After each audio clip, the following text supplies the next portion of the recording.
क्या कौन सी पार्टी कौन सी सरकार अच्छी है? सरकार है जिन हाँ बने बने किसान वर्ग का उल देखबो उनका युवाओं के हित के लिए बात करेगा, हमारे लिए तो वही सर्वोपरि, हम उसी को चुनेंगे। क्या? खैरागढ़ का हॉस्पिटल है ना, हाँ।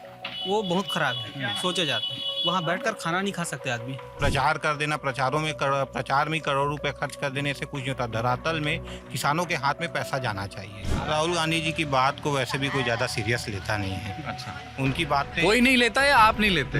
लगभग कोई नहीं लेता। मेरे हिसाब से कांग्रेसी जो कट्टर भी होंगे वो भी ज़्यादा सीरियसली उनकी बातों को तो नहीं लेते।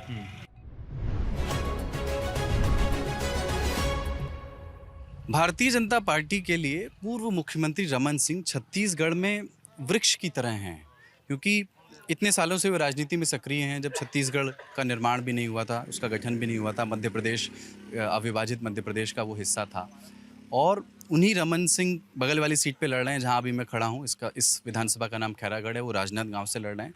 खैरागढ़ से कौन लड़ रहा है? खैरागढ़ से भारतीय जनता पार्टी की ओर से उनके भांजे विक्रांत नाम है ना, विक्रांत सिंह चुनाव लड़ रहे हैं। उनके सगे भांजे हैं। हम जब अभी छत्तीसगढ़ में घूम रहे थे तो हमें कई लोगों ने कहा कि आप शहरों में घूम रहे हैं साहब, गाँवों में नहीं है। अभी तो चुनाव यात्रा शुरू हुई है, गाँवों में जाना शुरू किया है। अपन गाँव में आ गए। केशला गाँव है ये खैरागढ़ विधानसभा का। यहाँ के कुछ गाँव वाले, गाँव के रहने वाले आम किसान, यहाँ के कुछ नौजवान हमारे साथ हैं। उनसे बात करेंगे, यहाँ के मुद्दों को समझने की कोशिश करेंगे। नमस्कार, आपका नाम क्या है? जी राजेंद्र वर्मा। राजेंद्र जी, क्या माहौल है चुनाव का इस आपकी विधानसभा में? मतलब कैसा लग रहा है, किस तरफ पलड़ा भारी है, कौन से मुद्दे ज़्यादा हावी हैं, किस हिसाब से इस बार वोटर जो है चुन करके किसको चुनेगा कि साहब इस आधार पे हम चुनेंगे इस बार? रमन सिंह के भांजे आ गए यहाँ पे। इस बार तो मुद्दा किसान की है, जैसे कि धान खरीदी है और कर्ज माफी है। वही मुद्दा ज़्यादा चल रहा है फिलहाल अपने विधानसभा में। ठीक है, ये कह रहे हैं कि किसान के लिए सबसे बड़े मुद्दे जो हैं यहाँ पर, सबसे महत्वपूर्ण, यहाँ की आबादी जो है 70% किसान है, और उसके लिए मुद्दा धान की खरीदी है, क्योंकि सबसे ज़्यादा धान यहाँ पर उगाया जाता है। 2500 रुपये का वादा किया था रमन सिंह माफ़ कीजिएगा, भूपेश बघेल सरकार ने, और उसको पूरा भी करके दिखाया। अभी इस चुनावी समय में उन्होंने फिर से कर्ज माफ़ी का वादा कर दिया है। तो आपकी है खेती किसानी यहाँ पर? जी है। कितना एकड़ है?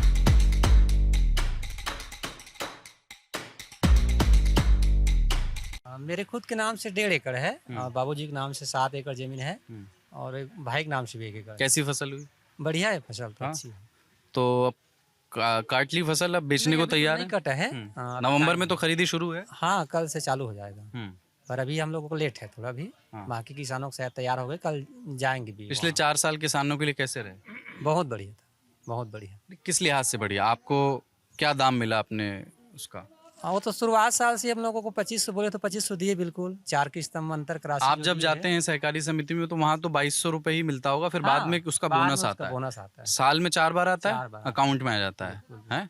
तो आया चारों साल बोनस आया? बिल्कुल आया। अभी एक किस्त बचा आखिरी साल का। पिछले साल का एक किस्त बची हुई है, वो मार्च में आता है 30 तारीख तक का। मार्च में आ जाएगी, इनका ये कहना है। तो आप ओवरऑल संतुष्ट हैं फिलहाल? बिल्कुल बिल्कुल, सरकार के काम से संतुष्ट है। किसान के लिए बहुत ही बढ़िया हित के काम है उसके लिए। ठीक है, ये इस पे आएंगे लौट के। यहाँ पे इसमें कुछ काउंटर सवाल भी हैं। क्या नाम भाई साहब आपका? आशीष पारक। आशीष जी, ये जो कह रहे हैं बातें सही हैं? इनकी 50% बातें सही मैं कह सकता हूँ कि क्या करते हैं आप? मैं यहाँ व्यवसायी हूँ और मेरे खुद के भी 7-8 एकड़ ज़मीन यहाँ पे। किसान भी हैं और व्यवसायी भी हैं। दोनों में। ये इंटरेस्टिंग कॉम्बिनेशन है, क्योंकि छत्तीसगढ़ में घूमते हुए जब मैं किसानों से मिलता हूँ तो वो कहते हैं कि हमारे लिए तो काम हुआ है। जब व्यवसायियों से मिलता हूँ तो कहते हैं कि सिर्फ किसानों के लिए है, व्यवसायियों के लिए तो कुछ किया नहीं सरकार। ये सही बात है, व्यवसायियों के लिए विशेष कुछ किया नहीं है।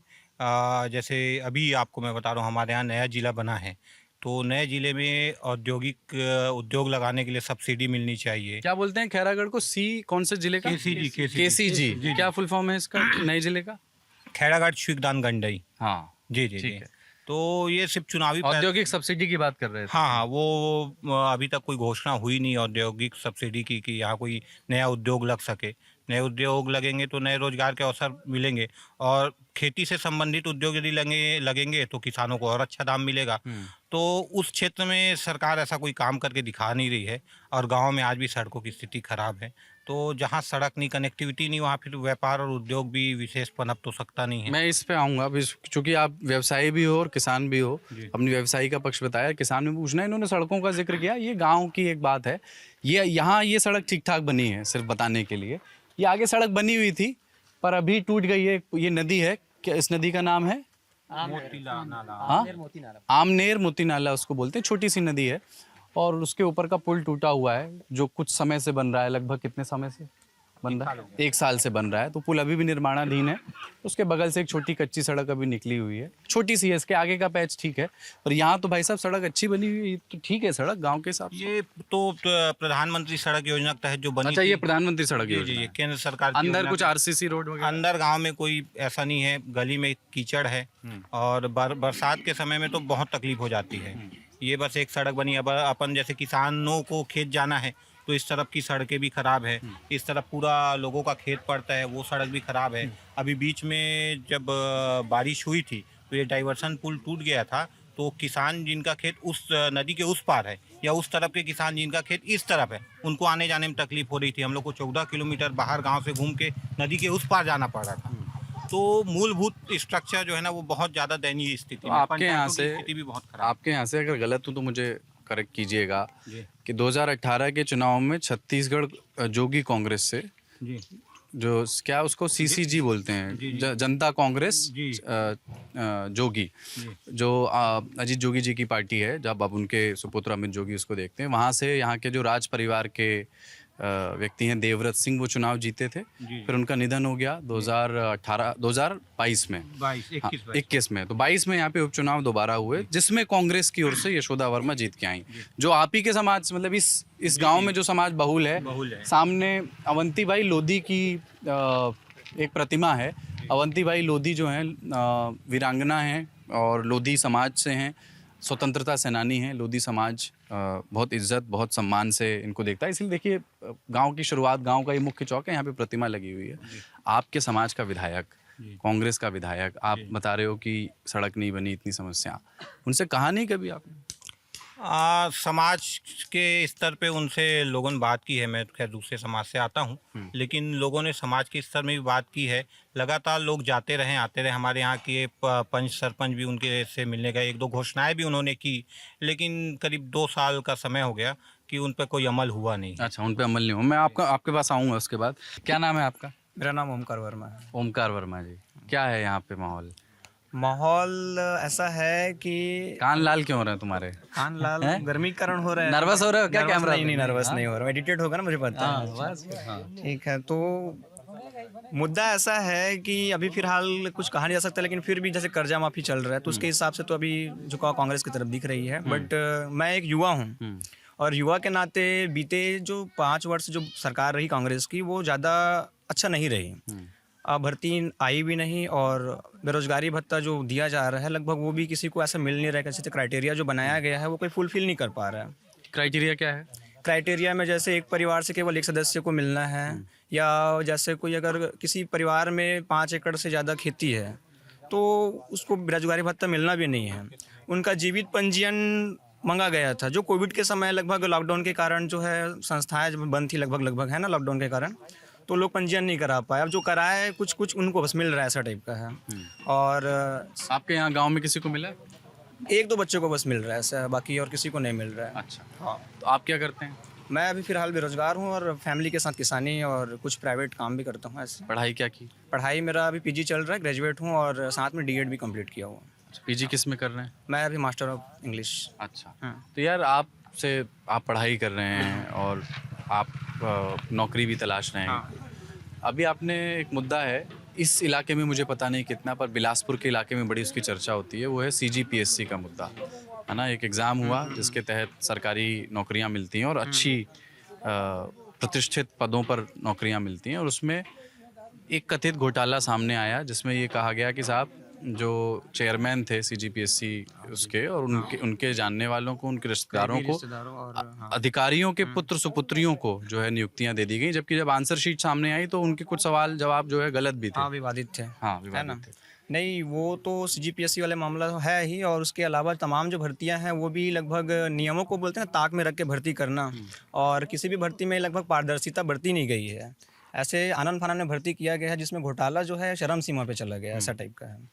पर आप किसान परिवार से हो, देखो है ना, आप किसानी में भी साथ दो। अब जब आप तय करोगे कि मुझे वोट किसे करना है, तो आपके सामने एक विकल्प है कि साहब आपने भर्ती नहीं हुई ढंग से, बेरोजगारी भत्ता नहीं मिला, इस सरकार से नाराजगी। दूसरा, किसान परिवार से होने के नाते जो है आपको जो तय उन्होंने जो वादा किया था 2500 का, वो 2600 का वो पूरा किया। इस बार 2800 कह रहे हैं। कर्ज माफ़ी भी पिछली बार कर दी, इस बार फिर से कर्ज माफ़ी का वादा है। किस आधार पे तय करोगे आप? निसंदेह कर्ज माफ़ी पिछली बार हुई है, बट अगर देखा जाए तो जो किसान जो होता है वो अपने परिवार को खुशहाल देखना चाहता है, अभी अपने बच्चों को पढ़ा लिखा रहा है, तो एक योग्य बनाने के लिए है। अगर बच्चा घर में बेरोजगार है, बैठा है, तो फिर वो किसानी और कर्ज माफ़ी का क्या उद्देश्य रह जाता है मेरे हिसाब से। जैसे मेरे माता पिता दिन रात मेहनत करके पढ़ा रहे हैं, लिखा रहे हैं मेरे को, और उसके बाद भी मैं एक योग्य रोज़गार नहीं पा रहा हूँ मैं, तो फिर वो कर्जा माफ़ी मेरे लिए कोई काम का नहीं है मेरे हिसाब से, मेरे पॉइंट ऑफ व्यू से। ठीक है, ठीक है। भाई साहब ताली बजा रहे थे उधर, उनके पास भी आऊँगा मैं, लेकिन उस समय मैं आपसे बात है। हाँ, अरे नहीं बताइए ना। अरे भाई साहब, तो अगर बीजेपी ये वादा कर दे कि हम कर्ज माफ़ी भी करेंगे और 3000-3200 का कुछ रेट भी देंगे, जो कि मौजूदा भूपेश बघेल सरकार जो दे रही है, जो प्रॉमिस कर रही है उससे ज़्यादा होगा, फिर क्या करेंगे? फिर कुछ उलझन आ जाएगी?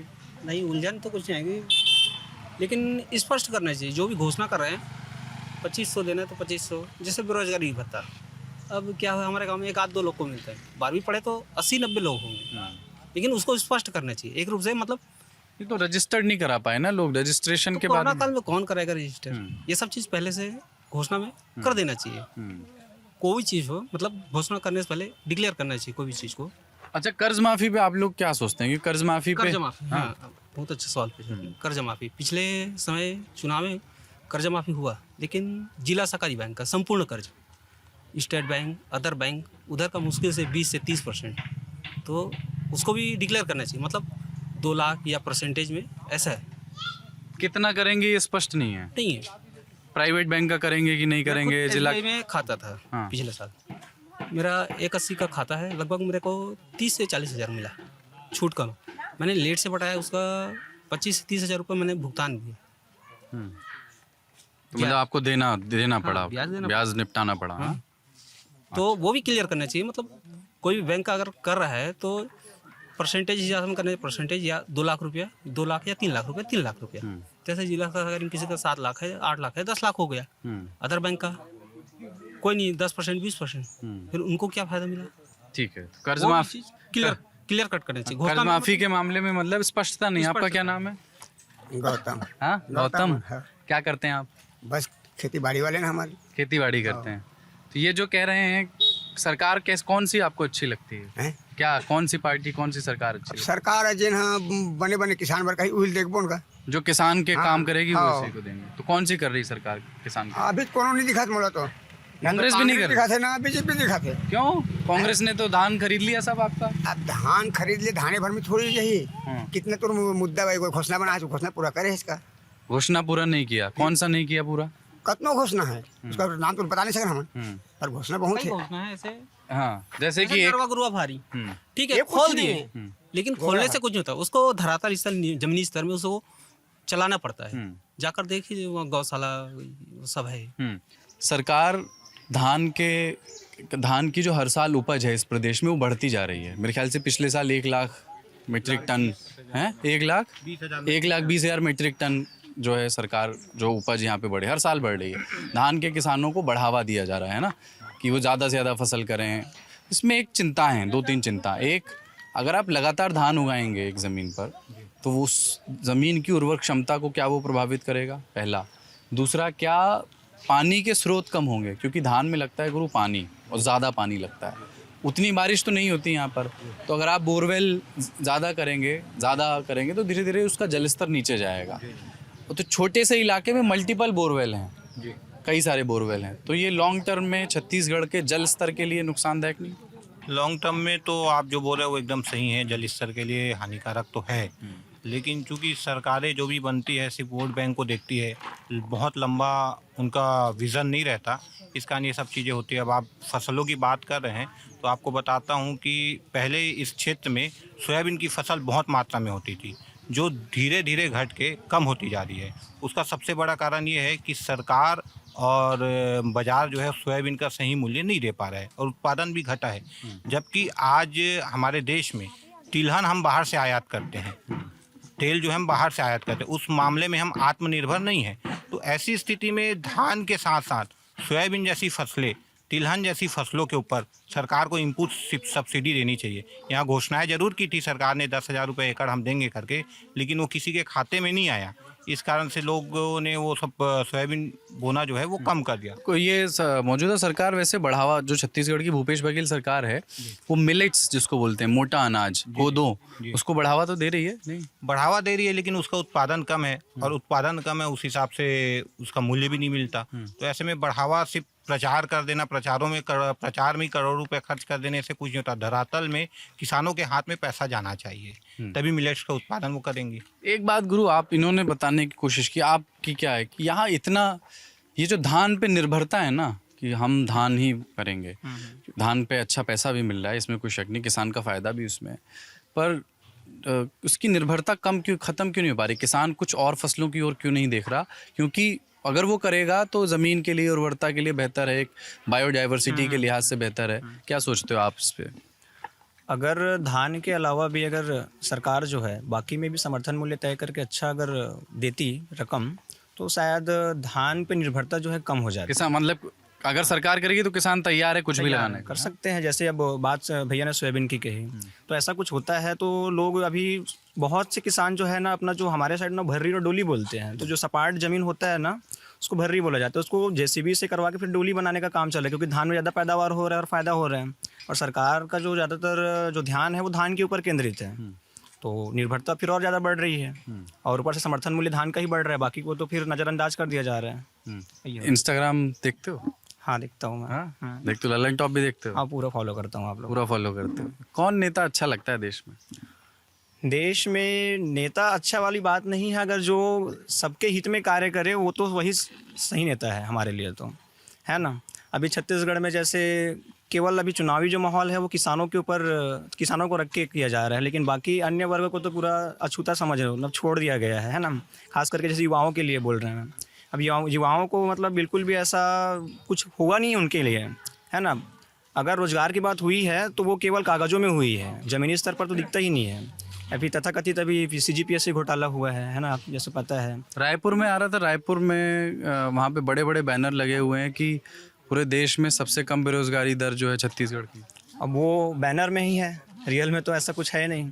और सर्वे पता नहीं कहाँ से कराते हैं, हमको तो पता भी नहीं कैसे सर्वे होता है, क्या होता है, जिसमें अब जितने भी युवा साथी है, कई लोग तो बोल नहीं पा रहे हैं, लेकिन सबके सब बेरोजगार है, सबके सब अच्छे खासे पढ़े लिखे हैं। अभी हाल ही में ये मेरा भाई जो है ग्रेजुएट करके बैठा है, लेकिन इसको भी कुछ नहीं है। अभी युवाओं के हित के लिए बात करेगा, हमारे लिए तो वही सर्वोपरि, हम उसी को चुनेंगे। सोचा है अभी युवाओं के हित की बात कौन कर रहा है, मैं ये पूछ रहा हूँ? अभी तो फिलहाल किसी के घोषणा पत्र में ऐसा हमारे युवाओं के लिए तो बात हुआ नहीं अभी है। तो घोषणा पत्र आया ही नहीं। हाँ आया ही नहीं है। अगर आता है जिनके में भी दिखेगा प्रभावशाली, हम, क्योंकि किसान एक वर्ग बस को आप देखोगे तो फिर वो तो ऐसा हो गया कि बाकी वर्ग वंचित हो जाएंगे उस चीज़ से, तो विकास कहाँ से होगा। पर भूपेश काका ने, काका कहते हैं लोग यहाँ पे हैं, भूपेश काका ने छत्तीसगढ़िया संस्कृति पे बड़ा काम किया है, तो ये इनको देख के ये अपील नहीं होती कि यार है तो छत्तीसगढ़िया आदमी, इन्होंने एक कोशिश की है छत्तीसगढ़िया संस्कृति को एक पॉलिटिकल टूल के तौर पर इस्टेब्लिश करने की, तो आप लोगों को वो अपील करता है क्या कि ये है तो अपना छत्तीसगढ़िया आदमी यार? इसको क्या होता है साहब, जैसे रमन सिंह जी के बारे में बोलते हैं कि वो उत्तर प्रदेश के हैं,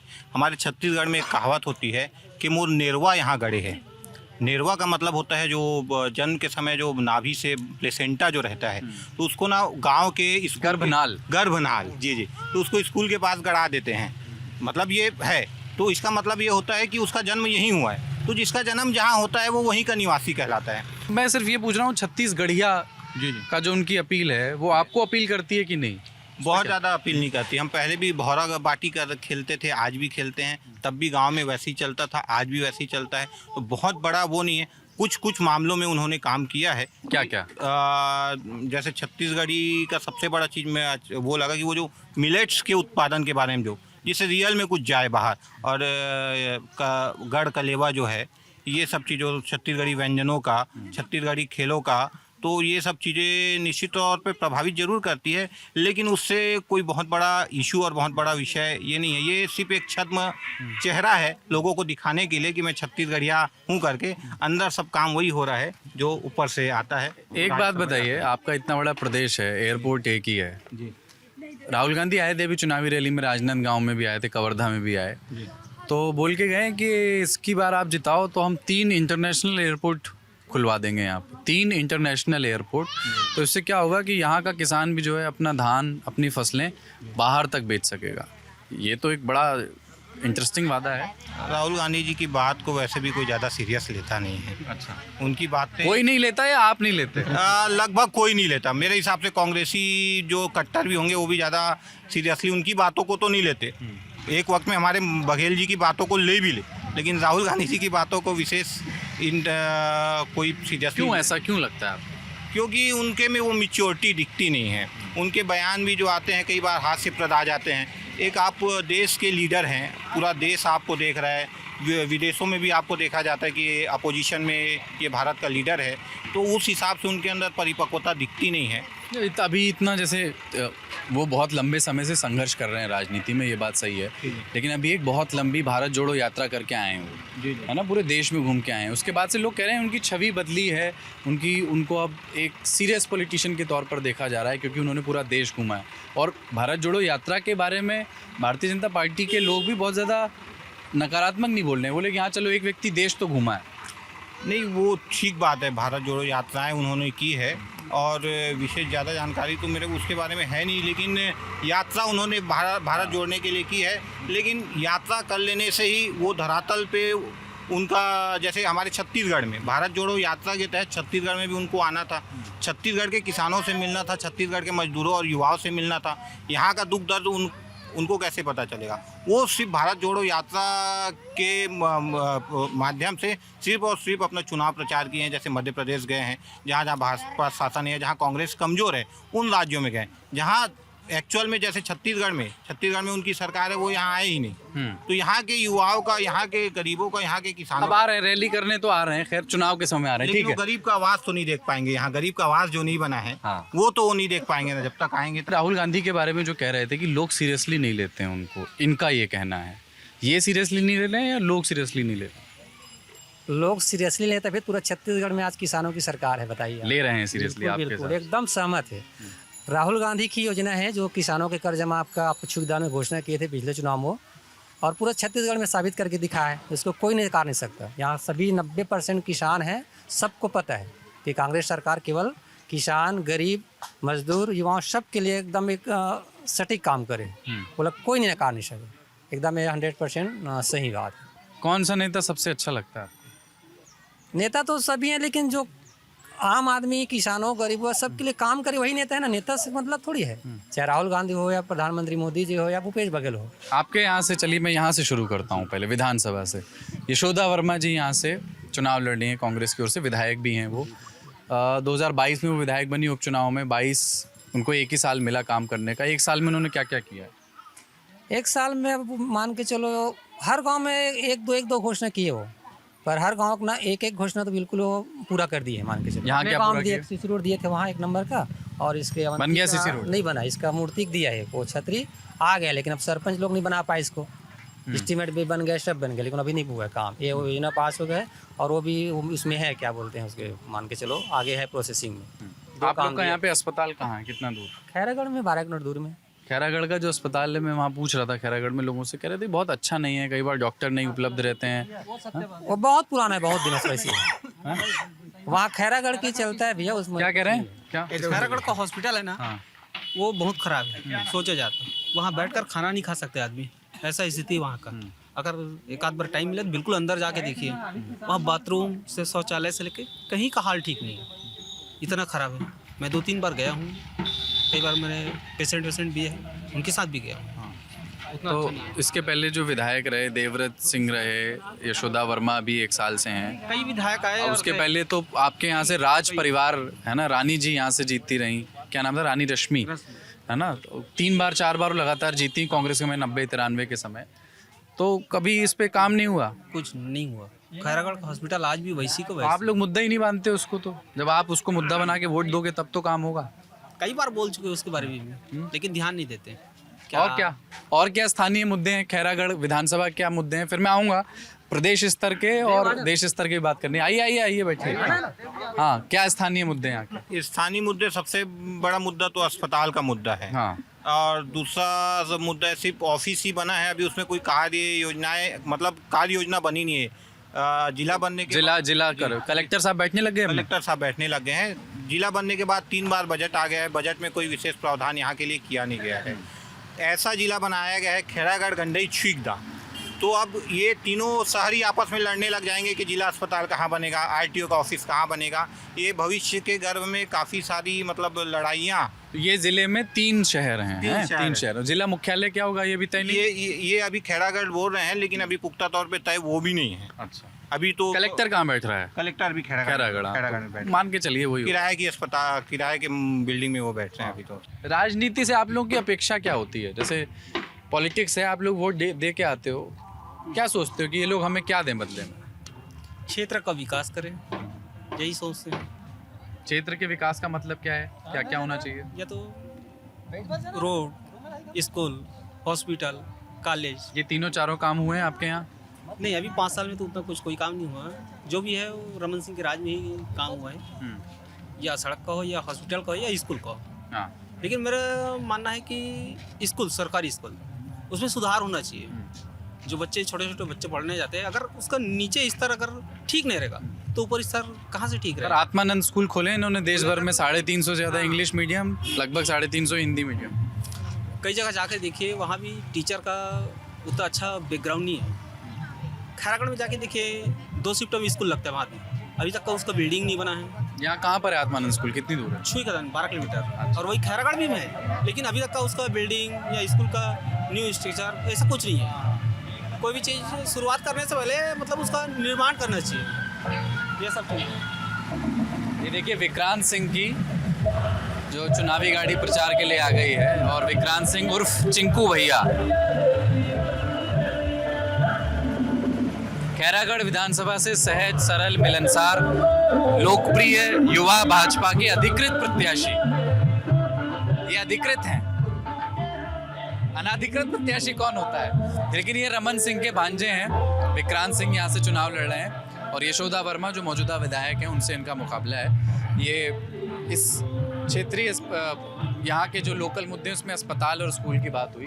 मैंने पूछा कि राजनीति से आपकी अपेक्षाएं क्या होती हैं। एक आखिरी कमेंट उस पर मैं आपका लेना चाहता हूँ। क्या आप दोनों का राजनीति में आप वोट डालकर आते हैं तो आप क्या सोचते हैं कि अब जो व्यक्ति जीतेगा वो मेरे लिए क्या कर सकता है, मैं उससे क्या चाहता हूँ? मैं हमेशा सोचता हूँ जब भी वोट डाल के आता हूँ कि सबका साथ हो और सबका विकास हो। हमें पूरे देश को और पूरे प्रदेश को एक साथ ले आगे लेकर के मतलब आपने तो बता दिया कि आप किसको वोट देते हो। नहीं है, नारे से पता लग गया। अब ये है कि जब हम सबका साथ और सबकी विकास की बात करते हैं तो लोगों को मैसेज चला जाता है कि ये कौन सोचता है। हाँ। वो सामान्य बात वो है। तो एक पार्टी का नारा भी है घोषित तौर हाँ, पे। वो तो नारा भी है। मैं आपसे ये नहीं पूछूंगा कि अब आपके सबसे पसंदीदा नेता कौन है, पता लग गया। नहीं, ऐसा नहीं है, ऐसा नहीं है। नहीं, लेकिन उसमें 2-3 के ऑप्शन है। जी जी प्रधानमंत्री नरेंद्र मोदी से ज्यादा आजकल लोग योगी आदित्यनाथ का नाम ले रहे हैं। जी जी। हाओ हाँ, मैं तो मोदी जी का ही नाम लूंगा। हाँ। क्योंकि क्यों पसंद है आपको प्रधानमंत्री? उनका विजन बड़ा है, वो बहुत दूर की सोचते हैं। और मैं आपको एक छोटा सा उदाहरण बताता हूँ। एक सरकारें जो हैं, मतलब वो जैसे स्वच्छता को लेकर के सोचे, शौचालय जो बनवाएं। एक समय में हमारे गांव में आप यदि आते तो आपको ऐसा दृश्य देखने को मिलता जो काफ़ी ख़राब था, मतलब खुले में शौच जाना, ये सब। तो ये सब चीज़ें बंद हुई है। मतलब लोगों के लिए, लोगों से अपने लिए ही काम करा दिया। तो उनका विज़न बड़ा है, देश के लिए सोचते हैं। तो ये सब के कारण मेरे फेवरेट नरेंद्र मोदी जी। ठीक है। हाँ भाई, आखिरी कमेंट, क्या आपकी राजनीति से अपेक्षा है? राजनीति से अपेक्षाएं यही है कि जब मैं वोट डाल के निकलता हूं तो मैं यही सोचता हूं कि अब मैं जैसे युवा हूं तो ज़्यादातर मेरा थिंकिंग अपने हित पे तो रहेगा, फिर भी मैं सोचता हूं कि हर वर्ग का कल्याण हो। जैसे अगर किसी वर्ग को ऐसा अछूता ना रखा जाए किसी चीज़ से, और जैसे सुरक्षा के मामले में हो, महिलाओं की सुरक्षा के मामले में हो, चाहे वो शिक्षा के मामले में हो, स्वास्थ्य के मामले में हो, हर वर्ग में सरकार जो है। हाँ, शराबबंदी, हाँ, शराबबंदी का मुद्दा याद है। मुद्दा तो है, अभी तक तो हुआ भी नहीं है बंदी, शराबबंदी है ना, तो फिर भी तो यही सब चीज़ें हैं। और मैं तो यही बोलूँगा कि जो हर वर्ग को न्याय देगा हम उसी को वोट देंगे। वास्तव में यदि मैं कहूँ तो शराबबंदी मुद्दा नहीं है क्यों? कोई मुद्दा नहीं है भाई वो। क्या है कि देख वो लोग बोल देते हैं BJP कैमरा पे पूरा बोलने में कांग्रेस अच्छा सभी लोग लगता पीते है। हैं उसको कोई बड़ी बहुत मुद्दा नहीं है मेरे हिसाब से। मैं पीता हूँ तो मैं अपने हिसाब से पी सकता हूँ, एक पालूँ दो पालूँ, कोई दिक्कत नहीं है। अब लोग इतना पीते हैं कि उसके खुद के ऊपर निर्भर करते हैं ना। बीजेपी भी आई थी सरकार, उसने भी चलाई शराब, ये भी चला रहा है शराब। कोई मुद्दा नहीं, शराब अगर मुद्दा होता तो कब बंद हो जाता हो। हाँ वो ये कह रहे हैं कि भाई अगर आप जरूरत से ज्यादा पी आप रहे हैं खुद जिम्मेदार, तो हमारे आप उसके लिए ऊपर स्वयं निर्भर अपने करते शरीर हैं के ना। उसके लिए हमारे जिम्मेदार ऊपर है। निर्भर हो, हमारी मर्जी हम लेंगे नहीं लेकिन लेंगे। उन्होंने वादा किया था कि वादा बंद किया था, करवा बंद करना था, और बंद भी हो जाना चाहिए मेरे हिसाब से, बंद भी हो जाना चाहिए। लेकिन हो नहीं कहीं पाया। कहीं ना वो सहमत नहीं है लोग उससे। अभी भी उसने ना शराबबंदी से और उसमें सहमत नहीं दूसरी लोग। समस्या भी है, फिर कच्ची शराब चलने बस, लगती अभी है। लॉकडाउन जब हुआ ना तो लोग सिलोसन वगैरह बहुत सारा खा, बहुत सारे लोग मरे भी।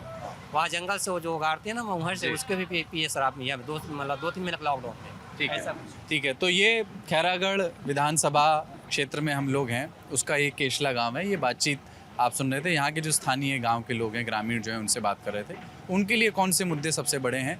जाहिर है धान और किसान का मुद्दा तो है ही, पर इसमें कुछ विपरीत ध्रुव भी हैं, कुछ उससे काउंटर आर्ग्यूमेंट भी हैं जो ये कहते हैं कि अब हमें बदलाव चाहिए। दोनों तरफ की बातें हैं इस गांव में।